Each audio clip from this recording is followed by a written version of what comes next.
Well, welcome in, and in the waning hours after just a totally embarrassing, disappointing Celtics loss to the Pelicans in overtime, no less. We are ready for a new edition of Celtics Beat. Welcome in. I'm Adam Kaufman. Great to be back with you. Evan Valenti, you're certainly familiar with him, and thanks to him for running the ship last week. And of course, Tom Westerholm, recently of Boston.com, first time on this show since that move from Mass Live. What's up, man? Welcome. Thank you. Thank you. How you guys doing? Well, we've been better. Been better. I'm for me today, definitely been better. Yeah. And Ev has had a whole day, like independent of sports. It's a home ownership grind. And, all of us out there and in just Celtics fandom or covering the team or just, people who like good basketball, we are suffering today. Generally, Tom, and I think you know this enough about me, certainly the listeners do. I tend to be a positive person. I err on the side of optimism, and like that. I'm not. I'm like the dog meme. I'm the this is fine dog surrounded by fire. And today it's really hard to be that. It really, I start thinking, I'm watching that game earlier and I start thinking about what are we going to talk about on the show later? Maybe Danny's comments during the week. I know the last game, albeit a win, it against Atlanta, it was, tighter down the stretch than it should have been. It wasn't maybe a full-on dominating victory or anything like that, but maybe Danny's comments during the week of really just, we're not good enough, the roster isn't good enough, this is not a contender, maybe it woke them up just a little bit. Maybe there's just a little bit of the kick in the arse that they needed. And well, no.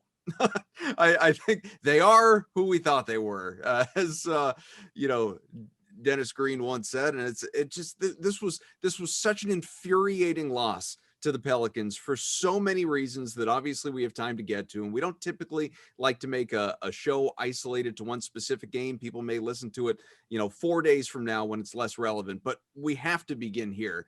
Main takeaways from just such a fresh wound that we're dealing with. Well, I think the big one is just the fourth quarter struggles. Like they're one of the worst teams in the fourth quarter. They can't close games. Every single time they have a lead going into the fourth quarter, it feels tenuous because you just know that there's a very good every indicator that we have so far this season is that they're going to either blow it or that they're going to come close to blowing it. Obviously they actually finished off blowing it today, which, I probably made it a little bit worse for everybody. But yeah, look, I think Danny's comments, they may have been pointed. They may have been trying to, maybe try to light a fire under some guys. They might be a little bit exaggerated because, again, this team isn't fully healthy. We haven't seen them with Marcus Smart, and that will make a difference. But I don't think it makes all the difference that they need it to make at this stage. I think there's a lot going wrong with this team that goes beyond Marcus Smart at this point. So. Yeah, I think you summed it up nicely. I think that the big takeaways from this game are that they continue to struggle in the fourth quarter, and again, they are kind of who they have seemed to be. I don't think they're running some big trick on us. I think that right now this is just a kind of a genuinely mediocre basketball team. I'm not faulting Danny for it, but in multiple interviews and radio, print, whatever, he did lean on and this was true at the time, our desired starting five for the season has only been together for 20 minutes. 20 minutes, that's it. And we're 30 games into the season at this point, 15-15 with this loss today. So there's validity in that. And obviously what you're talking about with Marcus Smart not being out there, that's your top guy off the bench, and sometimes he starts. So again, you can argue that, and that's fine, but I just feel like we're kind of, this is the pattern, right? And maybe it's a string of bad luck in recent years, but this is the pattern. You look back at last year, the year before that, it always just kind of circles back to injuries. And it very rarely is the first thing, we're not playing well enough. And Danny gets there. He gets there and he's pressed on it. And he doesn't run away from it, but it does again come back to health. And I just think that even if this team, Kemba Walker is available from the start, and he's not on a minutes restriction, and Marcus Smart's not dealing with an injury, and Jason Tatum, who, and obviously with the COVID absence, and not only that, the breathing being out of whack as he described it since then, and Jalen doesn't miss a couple of games like that. None of that covers up for the fact that Tristan Thompson's been inconsistent, that Rob Williams is not playing enough, that Aaron Nesmith, was slow to get it going, and now he's out there, and he's a rookie. You only expect so much, but now he's starting to play well. Peyton Pritchard has been nothing like he was pre-injury since he's come back. Jeff Teague, who I was so high on that addition, has been trash, and Brad knows it, which is why he's not playing him at all. I mean, he's just getting DNPs. This team, even healthy, is not a contender. It's just not. We would have liked to have, been able to tell that story coming off of Eastern Conference Finals 3 out of the last 4 years, and general success, even if some want to call it underachievement, losing to Miami, general success in the bubble last year in Orlando, or months ago in Orlando. But where we are at right now, you can lean on injuries or things along those lines all you want. That doesn't totally cover up for all the defensive lapses that you talked about, inability to finish, lack of urgency. Evan, what was Jason Tatum's comment post game? We got to grow up. Jaylen Brown. It's just like Jaylen Brown. Yeah. Yeah. We don't want it enough. Basically, it was just, we gotta mature more, and we gotta grow up a little bit, because look, good teams don't blow fourth quarter leads, or almost blow fourth quarter leads to the Atlanta Hawks, who can't guard anybody, and to the New Orleans Pelicans. You just can't do that. This team was up almost 30 points on the Pelicans. And at one point during the game, I didn't tweet it out. Luckily I didn't. I was like, man, the Pelicans are terrible.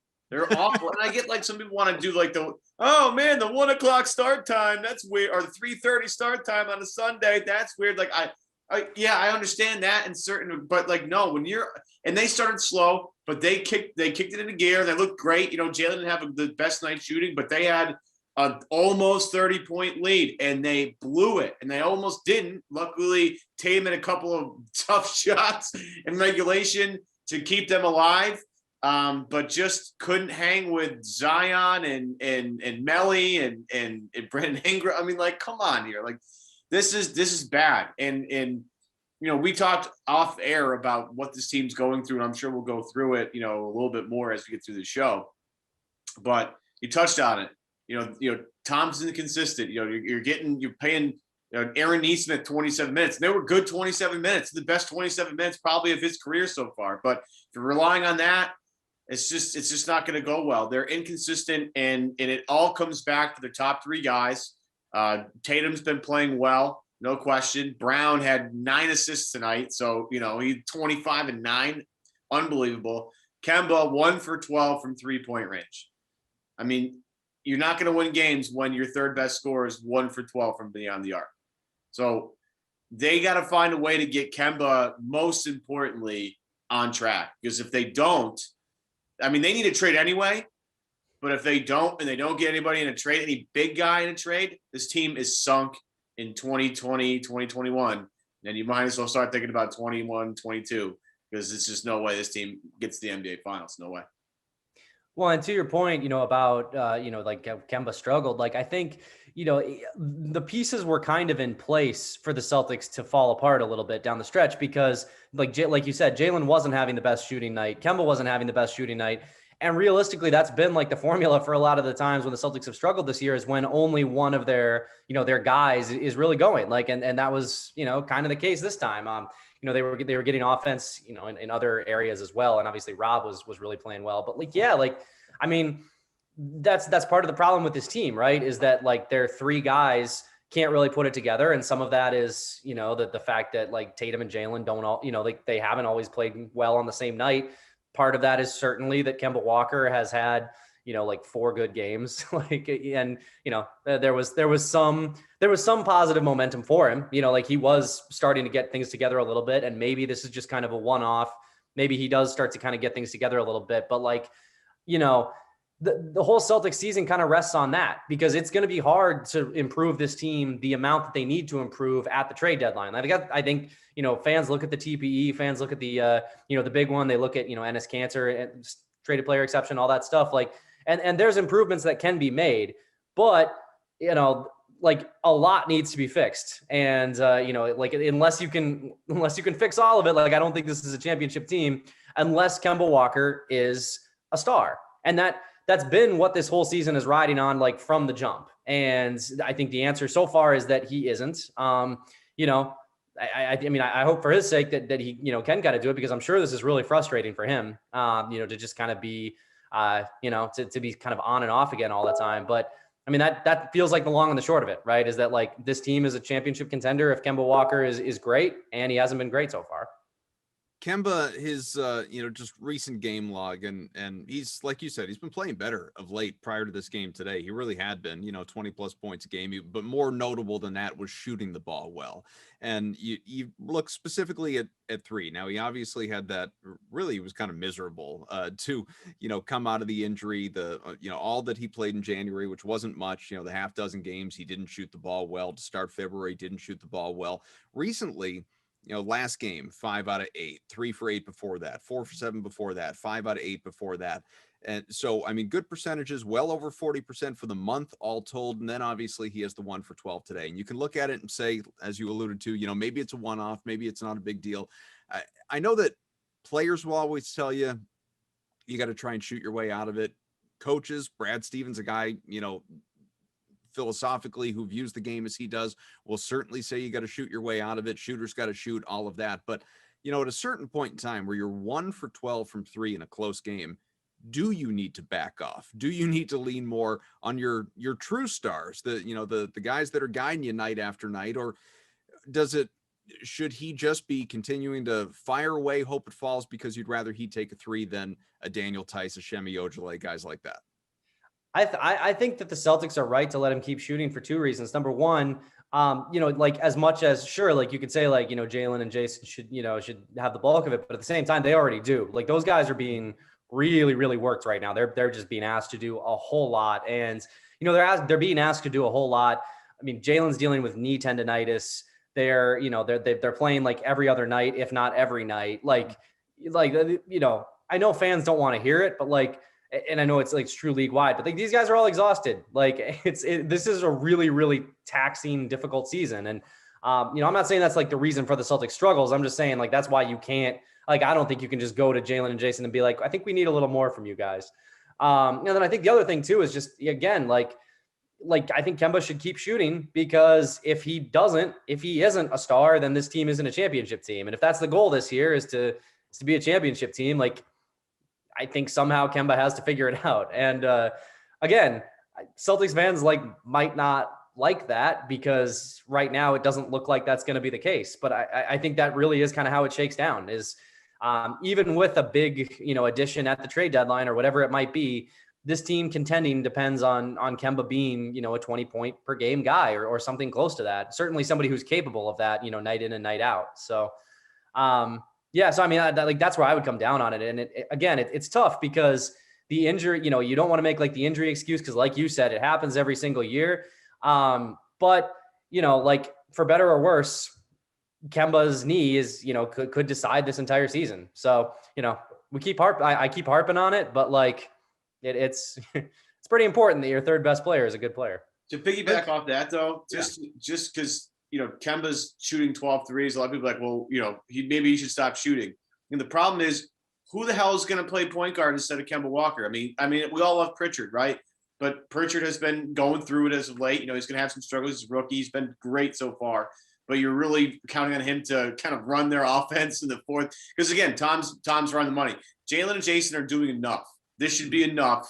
These two guys are carrying a huge burden here. Somebody has to give them the break. It's not going to be Daniel Tice. It's not going to be Rob Williams. It's not going to be Tristan Thompson, Aaron. It's not going to be any of those guys. It has to be Kemba. It can't be anybody else. Maybe in other times it's Marcus Smart can come off and give him, because Marcus is always willing to get those shots up anyway. So maybe it's smart, but like right now, the way this team currently is, it can only be Kemba. And that's sort of the problem where this team is right now, because they have so many guys that have limited skill sets. And I'm not saying that's a bad thing, because you need those guys. Like you need everybody like, oh, we should get PJ Tucker. It's like, well, Shemi Ojeleye gives you some of that. I'm not trying to say he gives you all that, but he gives you some of that.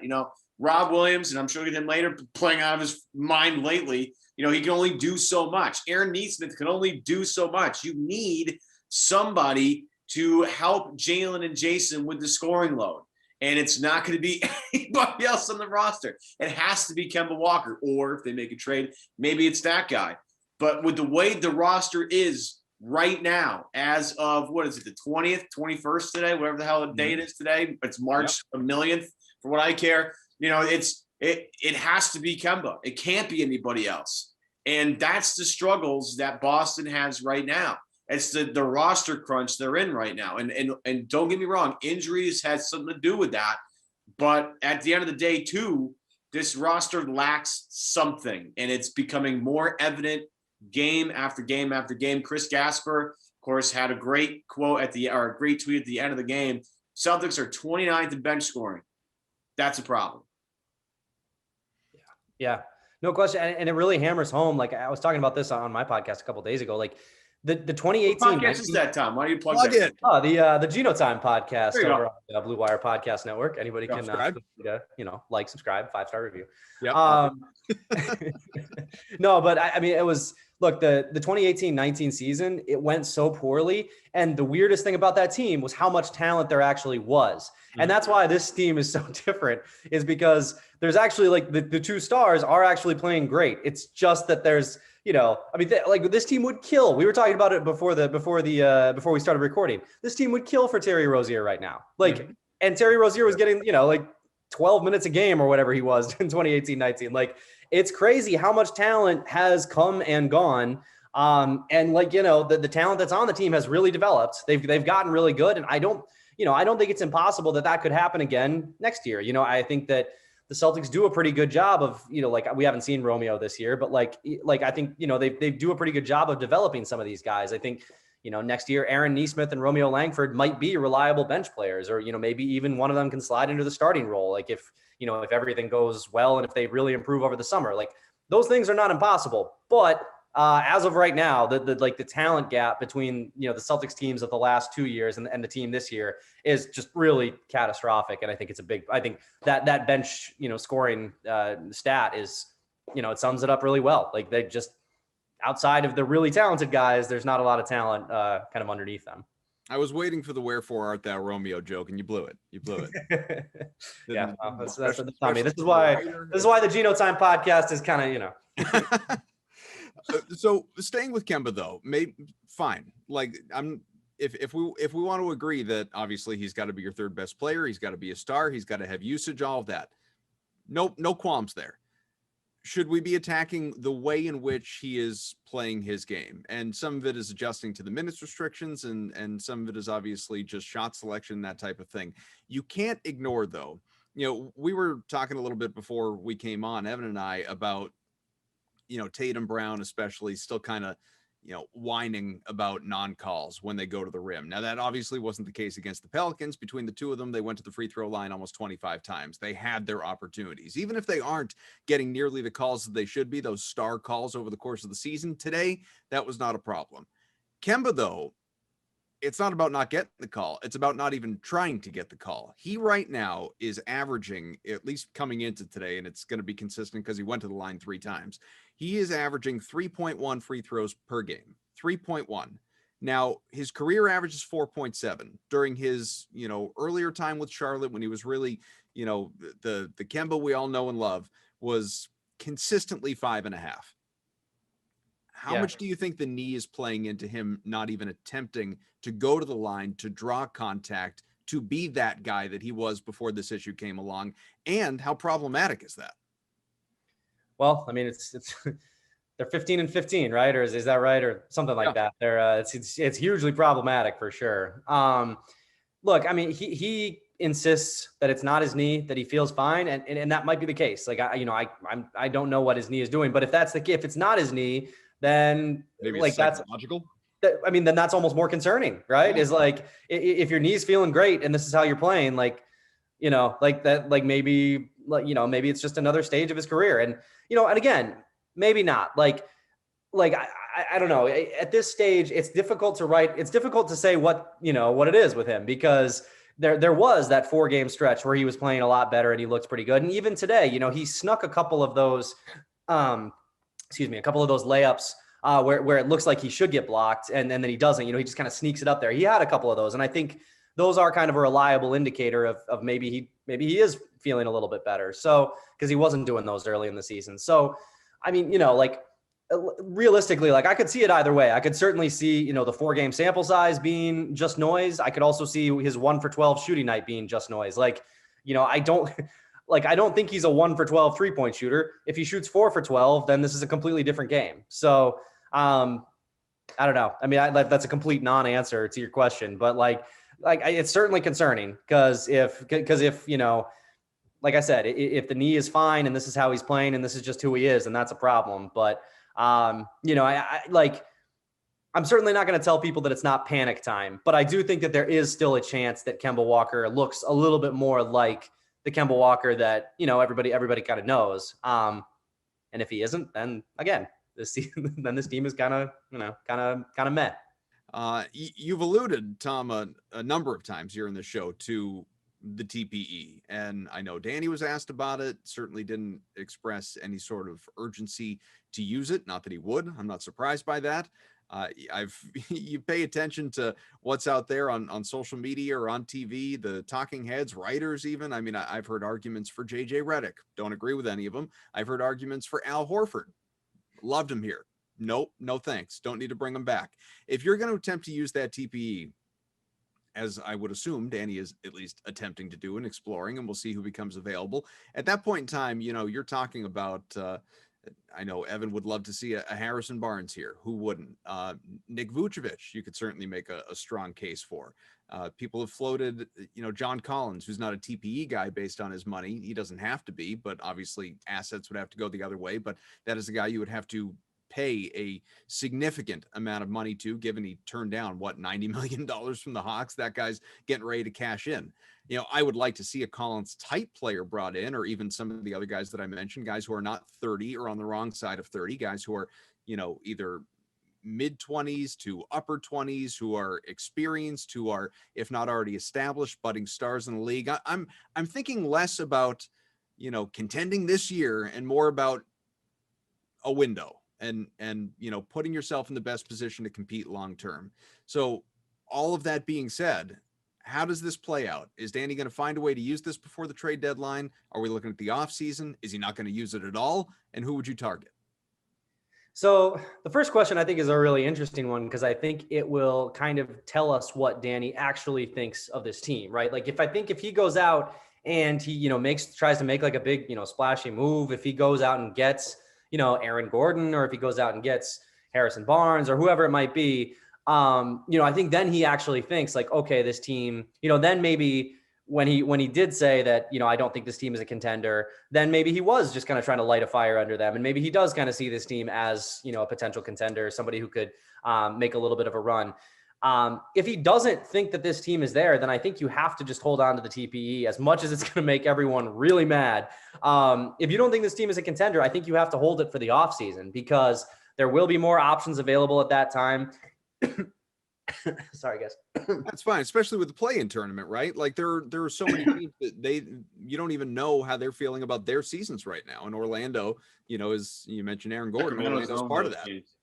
Sacramento's hanging around just enough to make Harrison Barnes not available, which is going to drive me off a wall. So I'm already ready for that particular part of the season. The other weird thing about Harrison Barnes is the last 5 games, he has fallen off a cliff. So I think there might be a little bit of regression to mean going on with him right now. But regardless, though, I think if you don't think that this team is a championship team, you wait till the offseason, you try to get something a little bit better. Maybe you're dealing at that point from a position of strength, as opposed to right now, where teams know, if the Celtics are trading right now, they are desperately trying to turn their team into a contender. And maybe they say, look, what you offered is nice. We want an extra first round pick, or we want that pick to be completely unprotected, or whatever it might be, something that the Celtics might not be comfortable with. So, I think that's kind of how it breaks down. And you can go through the list. I mean, I think I agree that Harrison Barnes probably is if you can get the version of Harrison Barnes who's played for most of this year, I do think that answers a lot of the Celtics problems. I think it makes their rotation make more sense. I think, it adds floor spacing, it adds defensive versatility. I would also say that, whenever Danny Ainge is involved, you never actually know who the trade target is going to be when it actually happens. So like, we talk about Harrison Barnes, we talk about Aaron Gordon. I mean, it's probably somebody like, if he does make a deal, it's probably somebody like we're not even thinking of. Yeah, but he's out there looking for Jeremy Grant. It's like something. Yeah. Somebody, Scal might have blown his cover there with that one. Yeah, that's fair.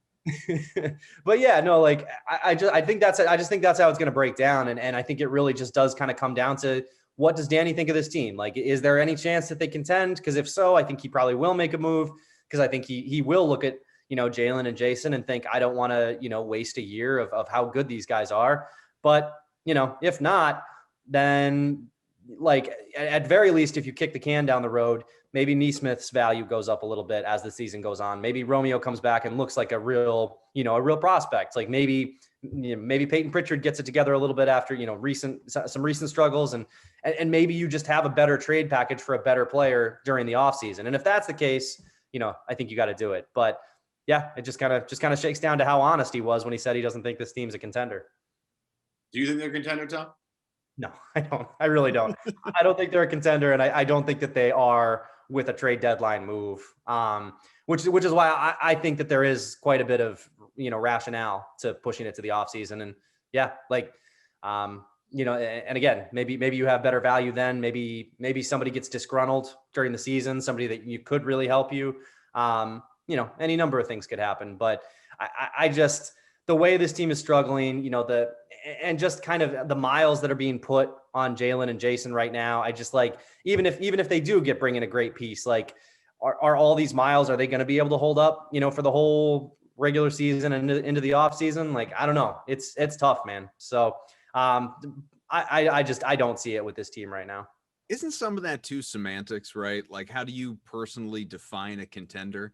Like, to me, to me, a contender is a team that I realistically think has a chance to win a championship, right? Just plain and simple. That is the, that is the purest definition of it to me. If you had asked me about that last year, even in the playoffs, the way they were going early on, even if they had beaten Miami and gone to the NBA Finals, I still would have said, I don't think they're going to beat the Lakers. Like, I still don't think, I mean, sure, you're a contender just by virtue of the fact that you're there. I guess like LeBron goes down or Davis goes down, you got a chance, of course. But, if all things being equal, everybody being healthy, I don't see how you could possibly look at this team as a contender. Yeah. No, I like. You're a LeBron going down away from winning the NBA Finals, man. Right. That's what I mean. The guy's a robot. He doesn't go down. So it's, bad place to be. It's like where you want to be. I'll tell you that right now. Yeah, like even that, but that's what I mean. Even if they had beaten Miami, as so many people believe they should have, even if they had beaten Miami, and Adebayo goes down against you as opposed to the Lakers, and you're able to get there, like you're still not going to beat the Lakers. I think it would have been a more competitive series. It would have been more interesting, but they still weren't going to win that championship. And so that shows the gap. That shows the hurdle that needs to be overcome. And I don't know what singular addition comes in and changes that right now.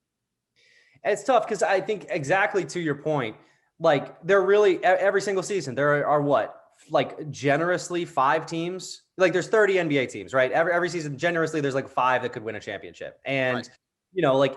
Like if you just kind of closed your eyes and you did it, like, and you just kind of were like, okay, what are the 5? You go LA, Brooklyn. And then you're like, I don't know, maybe there's a couple others. And then you could like make a case for Utah. You could make a case for, some of these other teams, but like, you can make a case for Philly before you make a case for Boston. Exactly. You can make a case for you could definitely make a case for Milwaukee before you can make a case for Boston. Cause they have problems in the, in the playoffs certainly, but like they also still have Giannis. So right. There's cases that can be made all over the place, but I just don't see what it is for Boston right now. Like what about this team would convince you that they can, certainly that they could beat the Lakers 4 times out of 7 or the Clippers 4 times out of 7, but also, you go down the line, like what makes you think that they can stop Joel Embiid enough 4 times out of 7, the way he's playing and how much they've struggled to guard him? What makes you think that they could, slow down Giannis after just seeing, they've done such a good job against against Giannis in the past, but look at what it took Zion 2 quarters to figure them out. And Zion and Giannis are very similar players. So yeah, it's just like logistically Zion is thick. That dude is a force. They're not similar physically, certainly, but they're similar in terms of style of play.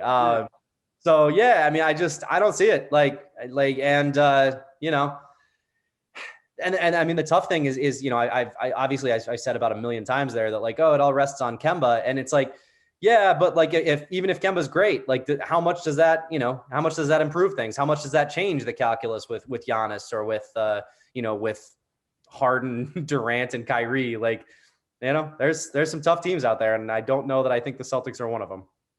At what point do you need to not pack it in? Because that's not at all what I'm advocating. This is a playoff team. This is a team that could make noise. You know, obviously guys get healthy, guys get right, guys get confident, shots fall. Like they can go on a run. So I'm not dismissing any of that. They could be right back in the conference finals for sure. You know, I think that's their ceiling as things stand right now, but they could absolutely be back there. But nevertheless, at what point do you kind of evolve in your approach at least a little bit? Like a game like today is a good example. Does Daniel Tice need to be playing 40 minutes to Rob Williams' 20 when he looked great when he was out there? You know, do we need to see more of Robert Williams? Do we need to see more of, you know, it's hard to see more of Pritchard than you are, but do we need to see more of Nesmith? And maybe we're trending in that direction because he played 27 minutes today. But do you need to start to see a little bit more of what you've got in your youth as you try and shape a contender?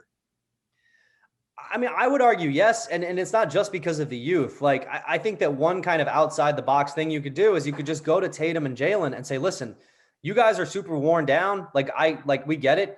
We're going to put you on a 25-minute limit for like the rest of the season and just say like, we don't want you guys to get hurt for next year. Like we want to like preserve you guys as much as we can. If we're the 7th seed, screw it. Like we're the 7th seed and we'll go from there. It's like, because which would you rather be? A 4th seed and Jalen and Jason are averaging like, 36 minutes a night because you need them to do like to be everything? Or would you rather be a 7th seed and have healthy, fresh, or at least more fresh guys? And in doing that, you would, give Nesmith more minutes. You would, maybe let Grant Williams get on the floor and kind of work through some of his kinks. Maybe you get Romeo Langford back and he's able to, kind of show what he can do. I think there's a case to be made for it. Even if it is just like, again, like you said, not packing it in, but I think you do like, if part of your calculus is you don't want to like upset Jalen and Jason and you want them to be happy and you want them to feel competitive, like then you're already kind of looking down the road a little bit, right? Like you're already kind of a team that's looking toward the future. And if that's going to be the case, like you do not want one of those guys, kind of putting a ton of wear and tear or, God forbid, getting injured as a result of just being out there so much. So I don't know. I mean, like, I'm sure there's a million reasons why that's a bad idea that like, Brad Stevens and the assistant coaches would be like, if I was ever able to talk to somebody, they'd be like, Tom, don't be an idiot.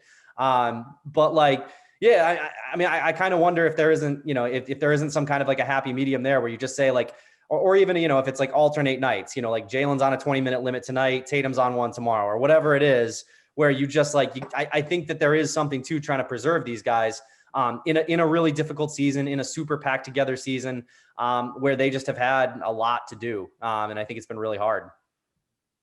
The thing is, those two guys are ready for the next step. And it seems like the rest of the team's not ready with them yet. And it's a bummer. But I'm with you on the more Robert Williams. I need all of it. I need all the Rob Williams minutes. He's just been, he's going to do a couple things a game that are going to make you go, what the hell are you doing? But he's also going to provide you a lot of really excellent, material. I mean, he had a lot of stuff in the game against the Pelicans where you sit there and go, he's the only guy in this team that can do anything like that. I mean, he had a couple of alley-oops where his head is at the rim and his arm is almost over the top of the backboard. You had the block on Brandon Ingram's 3, which is a super impressive block because he's got to give up the drive, right? And again, that was ridiculous. Doris Burke did a great job highlighting that. They are in a weird spot right now, only because those two other guys are ready to go. Those guys, they might not make all NBA teams, they might not both make the All-Star team, but those two guys are ready to go to battle every night, and they're ready to take the next step into, that full contention. They've got one toe in or 1 foot in, and they're not all the way in yet because it's the rest of the guys. And I look at. We talk about injuries. You talk about bringing guys in, and nobody really knows what the true answer to this team is yet. and we're all going to be searching for answers for the next couple of weeks because you're not going to get any answer because we're not going to see Marcus Smart until after the All-Star break. We got that little nugget of news from Woj, I think, right before the game. I think they're going to hold our boy Romeo Langford out until after the All-Star break, so you're not going to see any of those two reinforcements anytime soon. There is a world where I think the chaos of Marcus Smart maybe brings this team together a little bit.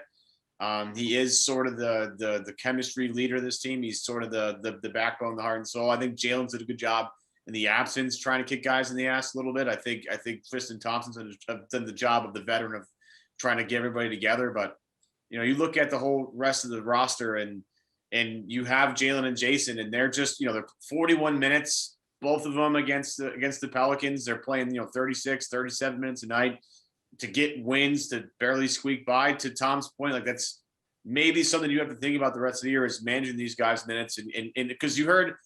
Was it Brad pregame?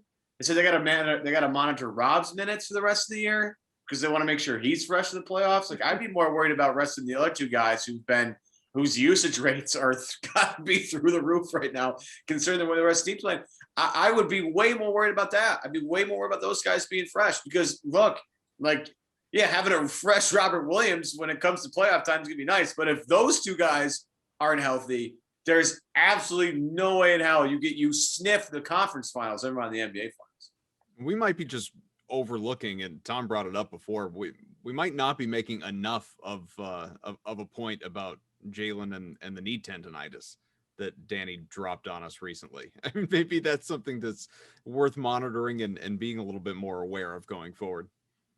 Yeah, I think that's, all you have to do is look at Kemba and the bulky knee there and just be like, look, like you don't want, I don't think you want to mess with like long-term knee problems. Cause that's scary stuff. But I mean, just to Evan's point, just to the usage rate, it's kind of crazy right now. This is from Cleaning the Glass. Jaylen Brown, 29.6% usage rate, which is 95th among wings, 95th percentile. What was it last year? Do you have that handy?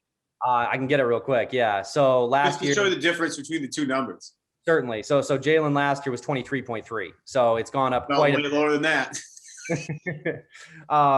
So 29.6 for Jalen, 31.6 for Tatum. That's 99th percentile. And Kemba, 30.2. That's 71st percentile among point guards. So like those three guys have huge usage rates, and the rest of the team, the entire rest of the team is below average in usage rate, for their position. So I mean, again, like even Kemba, who's struggling, they are putting a lot on these guys. And, and that's not a criticism of Brad because I don't know what else he's supposed to do. Can we get to that? Can we get to this whole Brad thing? Because I feel like people are why is on Brad a little, Tom? People are turning on Brad a little bit. And I'm of the idea that it's more Danny's fault than Brad's fault. Well, Danny said that. Danny's not running from that. Yeah, no, I would agree with that. I mean, I think when you look at the things that people complained about with Brad, it was stuff like the two big lineup, which has played pretty well in February. And that was what he was trying to do. He was trying to establish that. And he said the other day, they struggled, but if you look at our record, we won games during that stretch. So it was, that ended up working out okay. Or you look at, people like to rip on his rotations, and it's okay, but the rotations that he's working with now aren't working. He's trying to find things that work. So yeah, I mean, look, I don't think he's had a perfect season, but I think that the people who are just screaming fire Brad, fire Brad, fire Brad, one, what do you want Brad to be doing right now? He's playing his best players as much as he, physically can. And two, who do you want to replace him? Yeah. I mean, sure, you can point to other coaches around the league and be like, well, that guy's doing this and it's really good. Or, Eric Spoelstra's doing this and it's really good. Or Quinn Snyder's doing this and it's really good. But I mean, Brad's defense until this year, pretty much every single year, the Celtics are a great defensive team under Brad Stevens. I mean, I don't know what's happening right now, but it feels unlikely to me that there is somebody out there, that there's a coach out there who is going to be, exponentially better than Brad and is going to somehow turn this group into a contender, as opposed to what Brad is doing. I think that the calls to fire him are, one, a little premature, and two, Just not going to happen. Like, you guys might as well save your energy, because like Danny's made it pretty clear that Brad isn't going anywhere, and he just signed an extension. So I don't think Brad Stevens is going anywhere anytime soon. Yeah, I mean, obviously, Evan and I agree with you on that, and don't believe he should be going anywhere. Yeah. Which is an important distinction. It's one thing to say he should go, but he won't go. We don't believe he should go. So, you don't have to preach to us on that. That's for sure. But I'm sure there are plenty of people out there listening that you do. But I mean, I don't know. I guess building off of that before we do let you go, and I'm paraphrasing here, but Gary Washburn wrote recently that he believes, or I don't know if this came from a source or if this just is his own two eyes, but he's of the mind that maybe players are starting to tune Brad out a little bit. Are you seeing any of that? Is there a disconnect between the coaching staff and the players? Because if in fact that exists, then you do have a problem on your hands. Of course, and especially again because the biggest thing that you're trying to do right now is keep Jalen and Jason healthy. So if there is healthy too, I suppose. Oh, yeah, both. So yes, I mean, if that is a problem, then certainly you have to reconsider. And then I think, if you're a smart franchise, then Brad's job would be in trouble. When you talk to the players and when the players talk, like Gary, I mean, Gary really knows, Gary's been around the game for a long time. What he sees, there's probably something there. I don't think that's probably what's happening, just because I don't see the, in the post-game press conferences, the players are generally like, this is something that, we need to fix. We need to have more energy. We need to do X, Y, or Z. And not that they would explicitly call out the coach, but they aren't really leaving a lot of room for the coach to be blamed in their post-game comments. And maybe they're just being smart with that stuff, because it's impossible to deny the larger point, which is that this team is wildly, I don't know if they're underachieving or just not that good. Whatever it is, whatever the case is, they're 15-15, and people had higher expectations for, the team that was in the Eastern Conference Finals last year. But I mean, I don't know. This is actually the most frustrating thing about this season as a reporter, is that if I was in the locker room, I would feel like I had a better sense of it, even though players wouldn't just be like, "Hey Tom, come here. Let me tell you why I think Brad Stevens sucks." Obviously that doesn't happen, but you're just you're around things a little bit more. You have a better feel for it. It's just and you would, as you're saying, you would have the ability to, if you have a better relationship with some guys than others, to, go up to them and say, hey, just off the record, you can't do any of that over Zoom calls. Exactly. The Celtics aren't about to let you just, hey, can I pull Tatum aside for just a second off the Zoom call? No, that's not happening. So yeah, I mean, it's really hard to say right now. And all we have to look at is, what's happening on the court, which is not great. So, something's going on. I don't know what it is, but, whatever the case, to give a Brad Stevens type answer, I think everybody's got to be better. So. Well, just, have some stones, Tom. The next time that you talk to Brown, just say, hey, I'm just wondering, are you guys tuning out the coach at all? I believe I would have to go back and look. I believe somebody did get asked that, or no, that might have been Danny on the Toucher and Rich call. But yeah, that makes sense. But that's a totally different format. For sure. So yeah, man, it's it's tough to say, but whatever it is, something's gonna change real quick here. So. No, and clearly I'm not expecting you to ask that question. I mean, that would go really well. Man up, dude up. I don't know. Stir the pot. Maybe you would like to fire. Maybe Tom. Maybe you got with the guy that likes to fire underneath this team to try and get him in shape, get him in gear. I don't know. Maybe that's what it's gonna take. Just every Zoom call, just be like, hey, you guys tuning Brad out at all, or what's going on there? I could just. But again, that just to me, you can become the Johnny Miller. Just start to ask the tough questions. Every time. I loved it the other day. I'll give Heim Bloom some credit. He laughed it off real quick. That was good stuff. Of course, Johnny Miller, legendary Johnny Miller. Yeah, absolutely.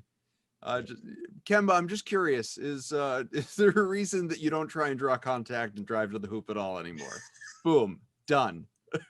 We gotta get Johnny on the beat. Johnny on the Celtics beat would be fun. Absolutely. Tristan, do you feel like there's, I don't know, any chance that you weren't the right guy for the Celtics to sign? Just go ahead. Just want. Yeah. Jeff, wondering, Jeff, if you're ever going to play again. No. I feel bad for Jeff, man. Like I really do. Like they signed him for $2.5 million. Like they did not sign this guy to be like the answer to everything off the bench. Like they didn't pay him that kind of money. They paid him like almost like a, not quite the minimum, but not a lot of money. And then when he, they brought him in to be better than Brad Wanamaker, which was not a huge ask. That is fair.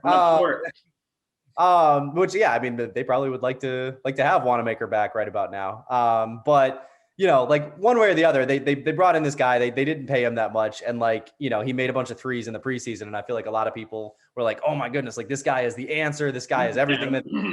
Adam. Raise his hand. In fairness, I didn't need him to hit all those threes. I said it when they signed him. Well, look, I mean, there was rationale for it. Like if you look at his numbers, like there was actual rationale behind it, even like last year. But yeah, like turns out the guy's making 2.5 for a reason. So yeah, he's taking 2.5 is what he's doing. I don't know if he's earning it. Good work if you can get it, man. Yeah, right. Keep getting them checks. That's that new BDC contract. That's right. Yeah, that's about my salary for sure. Half dozen games before the All-Star break, folks. Dallas coming up on Tuesday, so depending on when you're listening, maybe that's tomorrow. You've got in Atlanta continuing and wrapping up that road trip on Wednesday, and then Friday at home against Indy, home against Washington, then Tuesday finishing up the homestand with LA, that's the Clippers, and then a game against Toronto, and that'll be the break. Do you just, I don't know, prediction time, and then we'll let you go. Are Tatum and or Brown all-stars? And second to that, just your opinion, should they be going in the first place if they are? I think they'll both be all-stars. I think they should be. Should they be going? Look, man, I don't see any reason to be having an exhibition game. I mean, I get why the NBA is doing it. Like, it's money. Like Adam Silver can say whatever he wants about like the fans this, the fans that. It's an important game, all of that. But like, it's money. So. I hope that everybody comes out of it unscathed because I would have concerns about gathering all of your best players in the league in one place and potentially exposing them all to like if something goes wrong, there's a lot of sure, this might like help you financially, but also there's a lot of your product is going to be present at this game. So I mean, I really hope everybody just like stays healthy because I would have a lot of concerns about it. Well, and by the way, are we just assuming all the Atlanta strip clubs are going to be closed that night? You know, Harden's going. Harden's making it, so buckle the hell up, everybody. Come on now. Like it's not going to be like Jalen to go do something with some great thing that he always does. He'll go out and march around, but Harden's going to the club, and they're already preparing for it. Wear your mask. Yeah, I mean, I think it was Atlanta's mayor was talking about how like, well, don't everybody go crazy. Like, it's like, what do you expect them to do? Like, everybody's lost all this money during the pandemic anyway. There's this one opportunity to make some. Of course, people are going to try. So. No, but I love even the people of Atlanta, like leadership, are like, don't do this. Exactly. Yeah. Don't bring this chaos to our city. This is a bad idea. We don't need this. Our thanks, as always, good friend of the program, Tom Westerholm, who of course hosts the Geno Time podcast. You should make sure you check that out. Subscribe, listen, 5-star rating, all the same stuff that we tell you about this show, and it does apply, folks. We appreciate it. For Tom, for Evan Westerholm, I'm Adam Kaufman, and we'll do this again real soon. It's at least we try and make it fun when times are tough. Thanks, guys. Appreciate it, man. Thanks for having me.